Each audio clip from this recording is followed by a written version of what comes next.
and even hearing you talk about that, it was like you could see the big picture in spite of the immediate circumstances you're probably navigating, Mhm. like that big picture perspective of it. But wait, here's why we're doing this. Here's who we're doing this for, and the impact that it can have. So I just love that you had that bigger picture vision as a leader in front of you that really probably drove, a lot of the reasons why you kept fighting for the health of your team. Talk about um the so you were seeing kind of recurring tensions.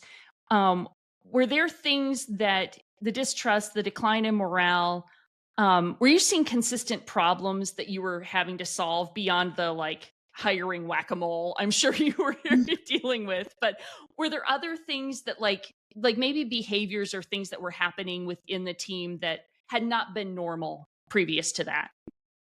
Yeah, absolutely. It really was something that I felt like it just started tarnishing, just the overall the personality, the mood, like Goldilocks, things were not feeling just right. And I felt like I was doing a lot of reacting. So I was reacting to the text, I was reacting to the email, I was spending so much time putting out fires or trying to solve problems, and I thought, why am I so exhausted? It's because I spent my days reacting to whatever the loudest or biggest fire was at that time, rather than being able to be proactive, in the way that we were running the organization. And, then you've got, communication was breaking down, and you have this negativity brewing, or, this person's not pulling their weight, or, and all of that kind of starts developing this toxicity. And I mean, let's be honest, we can't grow an apple tree from an onion. You know, like distrust is going to breed more distrust, and negativity is going to grow more negativity. And so you really have to stop it at the source, at the root. And that's what I was really trying to do. Yeah, that's so good. Gosh. You shared with us a story about Lake Victoria and kind of an aha you had about culture when you were on a trip. So tell us that story. Like pull everybody into that story. Yeah, and it's so relevant because I went to our sister school in Uganda back in March of 2020. So literally the world shut down while we were there. Oh, So that's why it was so relevant and so fresh in my mind, when all of this was happening. But one of the great things that we get to do when we take a team over there is we go on this beautiful sunset cruise of Lake Victoria, which borders 4 countries. It's just so picturesque, and you see these very primitive boats, and you can just kind of go back in time almost, and it brings you to the headwaters of the Nile River.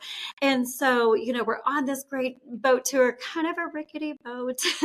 And, we noticed, we were like, wait a minute, I think we might, oh, yep, we're definitely taking on oh, water.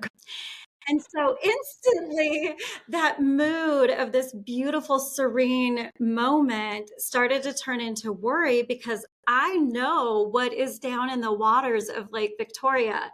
And all I could think about was piranhas and hippos and, Nile crocodiles like coming after me. So I knew if I fell in that water, I was going to do everything I could to scramble my way out of it. And so, it was interesting because I had this picture in my mind of, it's so beautiful on the surface, and then what's down below is this murky water and these tree tangled roots and dangerous creatures. yeah.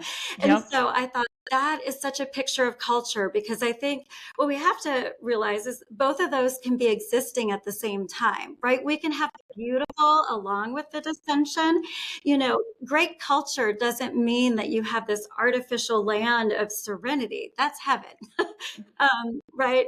And so, just thinking about, the culture of where we were, that undercurrent was really starting to pervade. Yeah. And so we were starting to sense that more and more. So I wanted to get to the source of, what that undercurrent was. So that was kind of my picture of exactly what I wanted. That's so good because I think that's what sometimes takes leaders by surprise is that they see what's on the surface, right? Like they see the horizon, they see the vision, they see all the things that they want to accomplish, and they're unaware of what's below the surface within the team. And one of the things I tell leaders all the time is that your culture isn't as good as you think it is. Because as leaders, we tend to be mountaintop people. And so we're looking out at that great picturesque scene. And most of the staff are experiencing what's under the surface. They're experiencing all of those things that are, you know, just waiting to create havoc, you know, or are starting to create havoc in our culture. So I love that analogy so much. Well,